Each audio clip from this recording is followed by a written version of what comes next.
year was 2027. Advances in biotechnology were helping people improve their physical and mental abilities to an amazing degree. Provided, of course, they had enough money. A new breed of people was emerging, half human, half machine. And in Detroit, at least, not everyone was happy to see it. I'd just landed a job as head of security at SHAREfactory, a cutting-edge biotech firm. David Saref himself handpicked me for the job, said he needed me to keep his people safe. My ex, Megan Reed, was one of them. Brilliant neuroscientist, Megan had found a way to make augmentation safe and affordable for everyone. All she had to do was present her research to Congress. But the night before her big meeting, my security measures failed. A team of Black Op mercenaries stormed into Saref headquarters, massacring everyone in sight. 3 of the mercs were heavily augmented walking tanks. Their mission? Take out Megan and her team.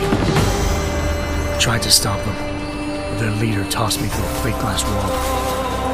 Last thing I heard as his bullets slammed into my brain was Megan's dying scream. I should have died with her. Only I didn't. High-end military-grade enhancements saved my life. The best augmentation Saref's money could buy. It took me half a year to get a feel for her. Should have taken longer. But 6 months into my recovery, Saref Industries was attacked again. This time, by a radical group of pro-human purists. Violent, militant, and fanatically opposed to human augmentation. They claimed to be members of Humanity Front, a non-profit organization that wanted the UN to limit biotechnology research. The thugs broke into Saref's factory and found machinists working overtime on a top-secret military augment called the Typhoon. Saref sent me to retrieve it, and when I did, I found one of the so-called purists next to it, wired with cerebral implants, trying to download its classified specs. Obviously, something more was going on. The AUG killed himself before I could question him. Saref ordered me to dig deeper, so with the help of Frank Pritchard, Saref's head of cybersecurity, I did. Turns out a second hacker had been controlling the AUG's actions from somewhere off-site. Pritchard and I tracked his signal to a secret FEMA internment camp in Detroit. The Black Op mercenaries were there. The same mercs who'd left me for dead 6 months before. Figured they'd try again when they saw me. It wasn't so easy for them this time. I took out the tank named Barrett, even got him to give me a new lead. A penthouse apartment in China. Of course, we both knew it would be a trap in the end.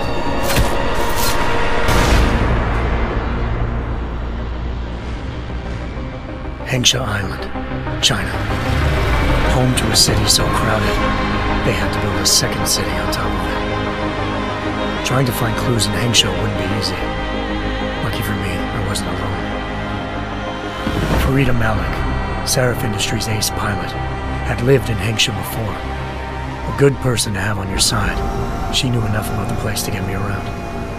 Malik dropped me in the lower city, close to the penthouse Barrett had told me about. Bell Tower Associates, a private security firm under contract to the Chinese government, had agents tossing the suite when I arrived. Just not for the reason I'd been expecting. Turns out the man who lived there was a criminal hacker named Van Bruggen. The same hacker who'd been remotely controlling the AUG in Saref's factory. Van Bruggen's panicked decision to force the man to commit suicide had been a mistake. Now his mercenary partners were gunning for him, and I needed to find him before they did. Locating Van Bruggen meant playing nice with the Triads, Hengsha's organized crime lords. They had the hacker holed up inside a low-rent capsule hotel. By the time I found him, Van Bruggen had no qualms giving up the woman who hired him. Zhao Yunru, president of the Taiyang Medical Corporation. According to Van Bruggen, Zhao wanted to monopolize the augmentation industry and had hired Black Op mercenaries to destabilize her competition. Saref Industries was at the top of her list. To prove this, I needed to get inside TYM and grab a surveillance hologram off a server. I suspected Van Bruggen was hiding something when he told me this, but nothing could have prepared me for what I saw. Megan wasn't dead.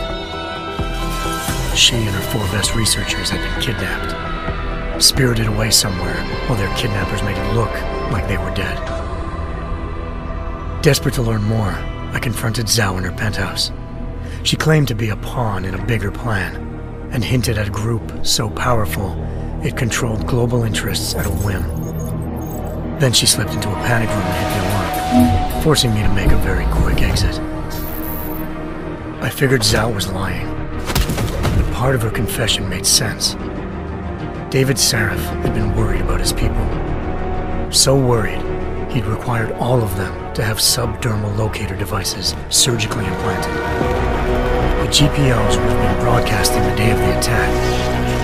But Zhao said a single call to Picus, the world's leader in global 24-hour satellite news, had turned those signals off.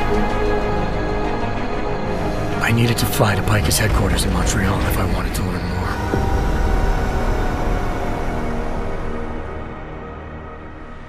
more. Eliza Cassan, Picus Communications' First Lady of News.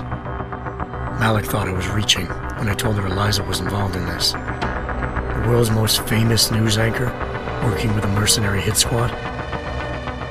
But when I confronted Cassan in her office, she freely admitted to jamming Detroit's satellites the night Megan's team had been taken.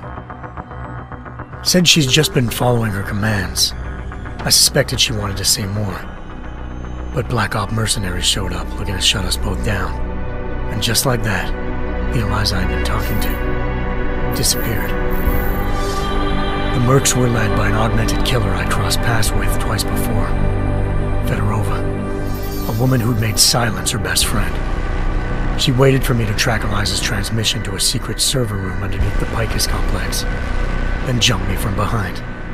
A deadly fight ensued. I made sure she never moved silently again. With Fedorova down, and no one left to keep Eliza quiet, she reappeared. Turns out Picus's First Lady of News wasn't a lady at all. She was a sophisticated AI program, engineered to monitor data streams and control what people believed. Eliza told me the Mercs had brought in a Humanity Front doctor named Isaiah Sandoval to remove the scientist's implanted tracking devices while Detroit's satellites were down. She also told me to speak to David Saref if I wanted to learn more. By the time Malik and I got back to Detroit, tensions between normal and augmented citizens had reached a flashpoint. Riots were breaking out in several cities, and the UN was being urged to intervene. Saref was trying hard to convince Hugh Darrow, the inventor-turned-philanthropist who'd once been a leading proponent of enhancement technologies, to help stop a possible regulatory vote. Saref had a lot riding on Darrow. Megan's discovery would have given millions of people the chance to evolve beyond their normal human abilities, and at the same time catapulted Saref Industries to the top of the Fortune 500. According to Saref, Megan's kidnappers knew this, and didn't want people evolving unless they controlled how it was done. He called his enemies Illuminati, and urged me to keep searching. Determined to do so, I tracked down Sandoval via America's most outspoken augmentation opponent, Bill Taggart, Sandoval's boss and founder of Humanity Front. Sandoval admitted to operating on Megan's team when I confronted him, but said he hadn't removed their GPLs. He'd merely switched them to a different frequency. Pritchard was able to trace one of the signals to China. Malik and I immediately took off in pursuit. Unfortunately, the Illuminati were one step ahead.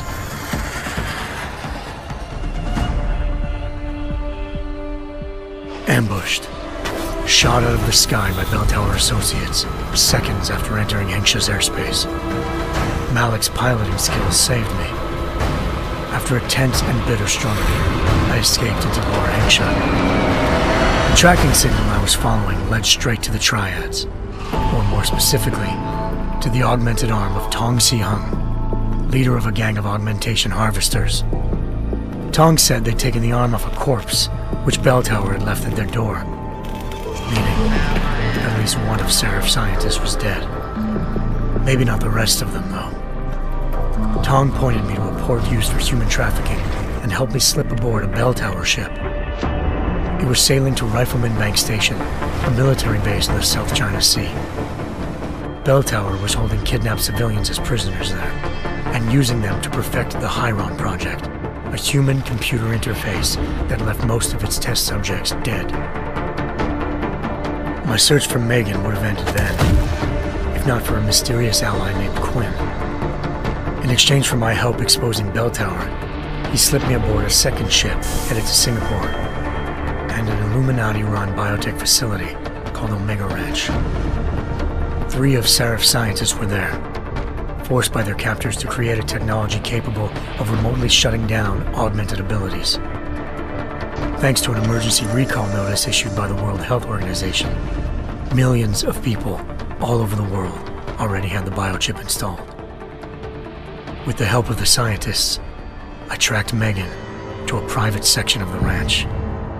There, I ran into Yaron Namir, the walking tank who'd put a bullet in my brain the first time we met.